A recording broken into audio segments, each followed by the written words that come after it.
प्रधानमंत्री नरेंद्र मोदी ने पुणे के देहू में जगतगुरु श्री संत तुकाराम महाराज मंदिर का उद्घाटन किया। सभा को संबोधित करते हुए प्रधानमंत्री ने देहू की पवित्र भूमि में उपस्थित होने पर प्रसन्नता व्यक्त की। प्रधानमंत्री ने शास्त्रों का हवाला देते हुए कहा कि संतों का सत्संग मानव जन्म का दुर्लभतम सौभाग्य है। यदि संतों की कृपा का अनुभव होता है तो ईश्वर की प्राप्ति स्वतः हो जाती है। उन्होंने कहा कि आज देहू की इस पवित्र तीर्थ भूमि में आकर मैं भी ऐसा ही महसूस कर रहा हूँ।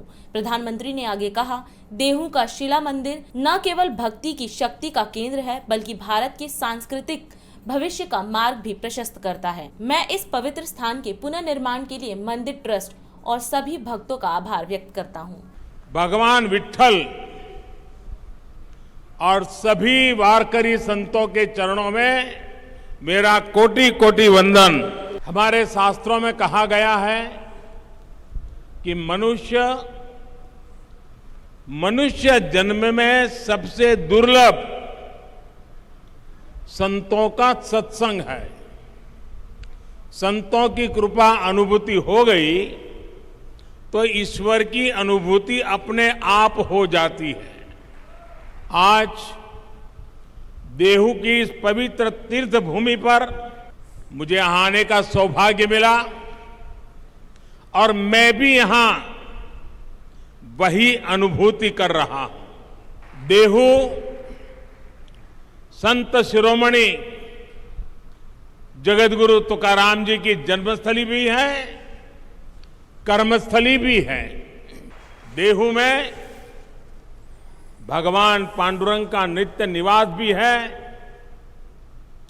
और यहां का जन जन स्वयं भी भक्ति से ओतप्रोत संत स्वरूप ही है।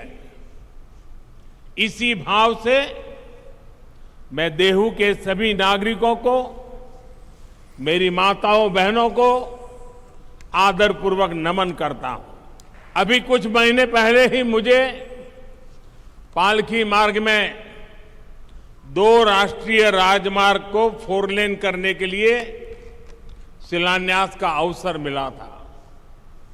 श्री संत ज्ञानेश्वर महाराज पालकी मार्ग का निर्माण 5 चरणों में होगा और संत तुकाराम महाराज पालकी मार्ग का निर्माण 3 चरणों में पूरा किया जाएगा। इन सभी चरणों में 350 किलोमीटर से ज्यादा लंबाई के हाईवे बनेंगे और इस पर 11,000 करोड़ रुपए से भी अधिक का खर्च किया जाएगा। इन प्रयासों से क्षेत्र के विकास को भी गति मिलेगी। आज सौभाग्य से पवित्र शिला मंदिर के लोकार्पण के लिए मुझे देहू में आने का सौभाग्य मिला है।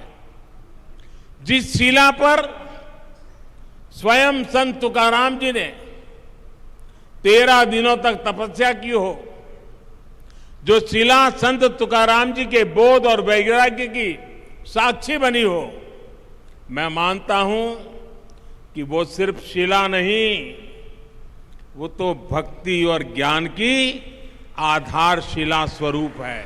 देहू का शिला मंदिर न केवल भक्ति की शक्ति का एक केंद्र है बल्कि भारत के सांस्कृतिक भविष्य को भी प्रशस्त करता है। इस पवित्र स्थान का पुनर्निर्माण करने के लिए मैं मंदिर न्यास और सभी भक्तों का हृदयपूर्वक अभिनंदन करता हूं, आभार व्यक्त करता हूं। जगतगुरु संत तुकाराम जी की गाथा कहा था, जिन्होंने संवर्धन किया था, उन संताजी महाराज जगनाड़े जी, इनका स्थान सदुम्बरे भी पास में ही है। मैं उनको भी नमन करता हूं। साथियों, इस समय देश अपनी आजादी का अमृत महोत्सव मना रहा है। हमें गर्व है कि हम दुनिया की प्राचीनतम जीवित सभ्यताओं में से एक है। इसका श्रेय अगर किसी को जाता है तो भारत की संत परंपरा को है, भारत के ऋषियों मनीषियों को है। भारत शाश्वत है क्योंकि भारत संतों की धरती है। हर युग में हमारे यहां देश और समाज को दिशा देने के लिए कोई न कोई महान आत्मा अवतरित होती रही है। आज देश संत कबीरदास की जयंती मना रहा है।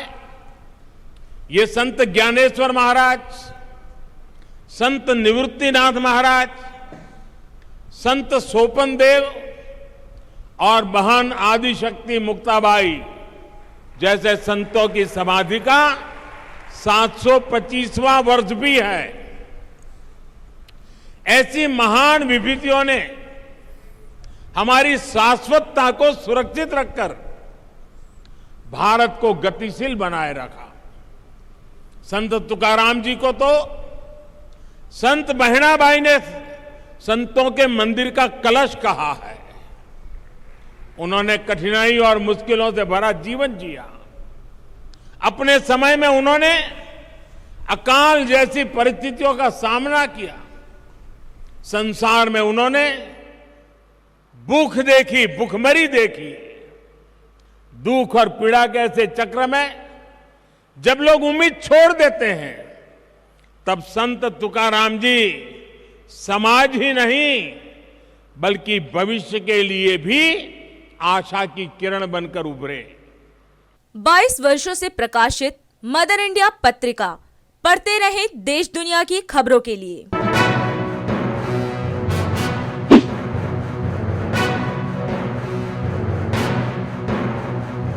26वें वर्ष में आपके लोकप्रिय समाचार पत्र इंडिया दर्पण का प्रवेश। आप देखते रहें अपने क्षेत्र की खबरें।